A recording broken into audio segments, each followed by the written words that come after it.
Hi, I'm John Crawford, and I'm bald, blind, and I'm back, and I'm also old, by the way. All right, so yeah, first of all, I'd like to say that I had a great time over at our Blind Perspective Discord server.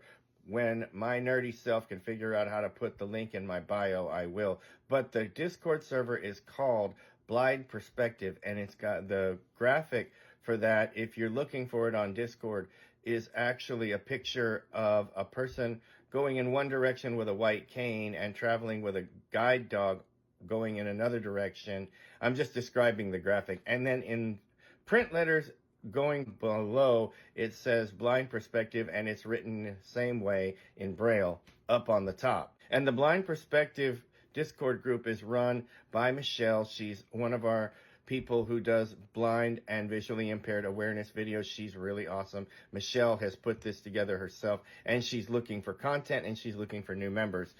And so I had a good time over there tonight. I went over to the voice chat section. I was the oldest guy in there at 54. I felt like I think I could have been the grandfather to half of these guys. So anyway, I had a good time over there on the Blind Perspective Discord server. I will encourage you to look for that. And when I get myself figured out here, I'll put that link in my bio for y'all to check out.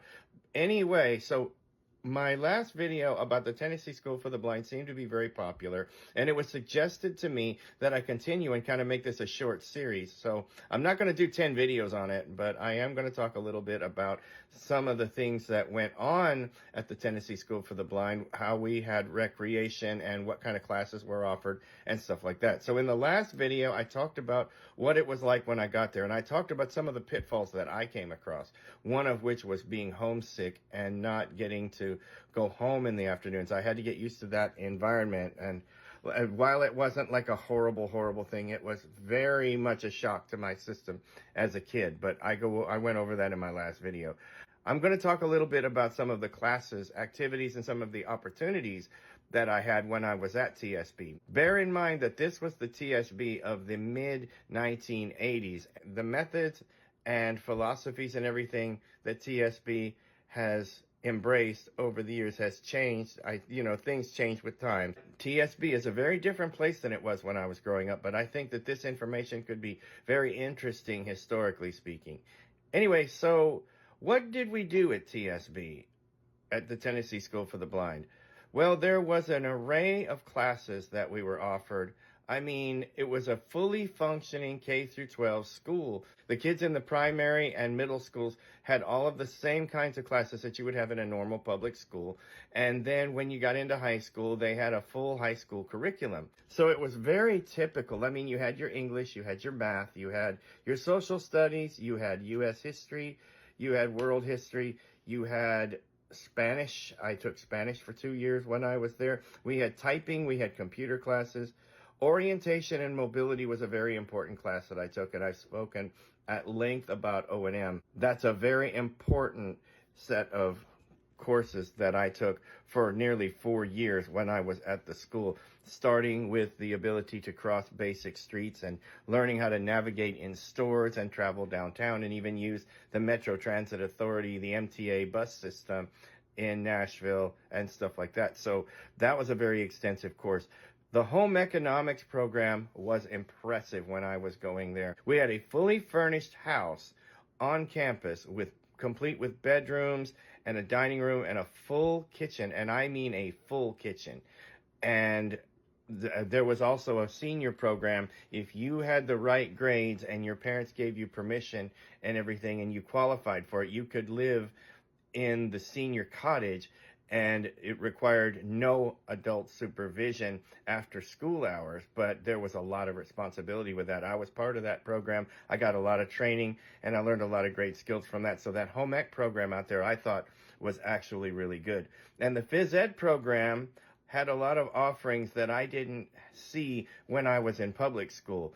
They were much more adaptive for blind kids. We had tumbling, which was a great course, which I think was a really wise decision because blind people are prone to trip and fall, and tumbling taught me how to deal with that. And of course, it wasn't geared specifically for that, but we learned how to roll.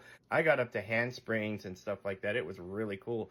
A really cool unit in my 8th grade year when I was doing phys ed. I mean, we had goal ball, we ran on the track, some of the kids did archery, and I know what you're thinking, archery for a bunch of blind kids. Well, it was an activity that they could do with some coaching. It was actually a pretty cool thing. So they had that, and they had all kinds of different things that they could do in the PE classes that were very adaptive. Sometimes it was a matter of going into the weight room to do a circuit on the weight machines and stuff like that. So the phys ed program was really good and adaptive for kids with visual impairment and for other physical disabilities as well.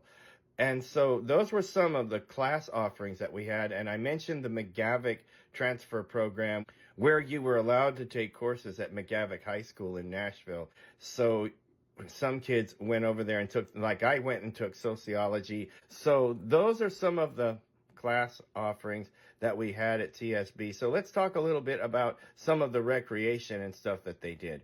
As I mentioned, we had a bowling alley and we had a swimming pool and we had pool tables in the dorms to kind of keep you busy in the afternoons. But in the evening, sometimes the kids were taken over to the gymnasium so they could have rec, which was basically opening up the gym building. And on certain nights, if we had lifeguards on hand, it would also allow the kids to go swimming. So you could bowl, or you could play around in the gymnasium, or you could go swimming on certain nights when that option was allowed.